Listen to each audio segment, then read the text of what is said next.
You ask Tiger to solve. This deals with linear equations with one unknown. The final result is g equals 9. Let's solve it step by step. Group all constants on the right side of the equation. Subtract 12 from both sides. Group like terms. Simplify the arithmetic.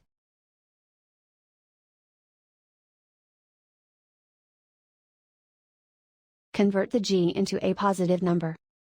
Multiply both sides by -1.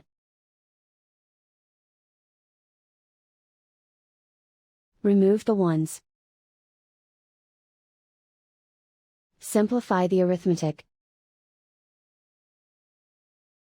And so the final result is g equals 9.